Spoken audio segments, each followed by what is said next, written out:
Hi అండి, welcome back to our channel. ఈరోజు టేస్టీగా మనం చికెన్ కర్రీ చేసుకుందామండి. ఈ చికెన్ కర్రీ చాలా టేస్టీగా ఉంటుందండి. మనకి రెస్టారెంట్ స్టైల్లో ఉంటుంది ఈ చికెన్ కర్రీ. ఇప్పుడు ఎలా చేసుకోవాలో తయారీ విధానాన్ని చూసేద్దాం.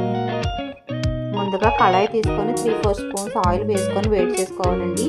ఇందులో హోల్ గరం మసాలా స్పైసెస్ వేసుకొని 1 నిమిషం పాటు ఫ్రై చేసుకుందాం.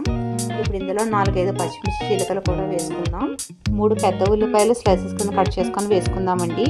అలాగే 2 రెమ్మల కరివేపాకు, అలాగే సాల్ట్ కూడా వేసుకొని ఉల్లిపాయలను బాగా కలుపుకొని మగ్గించుకుందామండి.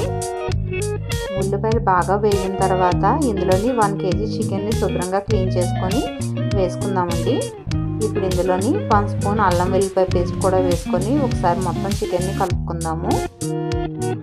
ఇలా కలుపుకున్న చికెన్ని ఒక 5 నిమిషాల పాటు మనం ఆయిల్లో చికెన్ వేపుకుందామండి. ఇప్పుడు ఇందులోని ఒక పెద్ద టమాటా ముక్కలు, అలాగే 1 కప్పు పెరుగు కూడా వేసుకొని చికెన్కి బాగా పట్టేలాగా కలుపుకుందామండి.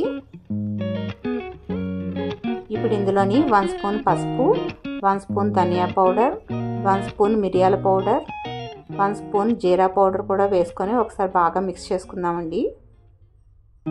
వీటిని ఇలాగా ఒక 5 నిమిషాల పాటు బాగా ఉడికించుకుందామండి. ఇప్పుడు ఇందులోనే మన టేస్ట్కి సరిపడా కారాన్ని, సాల్ట్ని అడ్జస్ట్ చేసుకోవాలండి. ఇలా మొత్తం కారం అది వేసుకున్న తర్వాత ఒకసారి బాగా మిక్స్ చేసుకుందాము. ఈ చికెన్ మొత్తం కారం పట్టేలాగా బాగా కలుపుకోవాలండి. ఇప్పుడు గ్రేవీ అంతా చిక్కపడేంత వరకు కర్రీని బాగా ఉడికించుకుందామండి.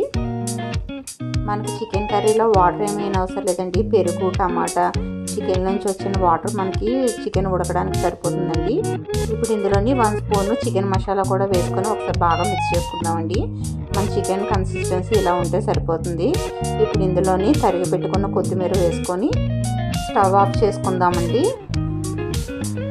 ఫైనల్గా ఒక నిమ్మకాయ చెక్కని తీసుకొని చికెన్ కర్రీలోని పైన పిండుకుందామండి. చూడండి, మన కర్రీ రెడీ అయిపోయిందండి. ఒకసారి బాగా మిక్స్ చేసుకుందాము.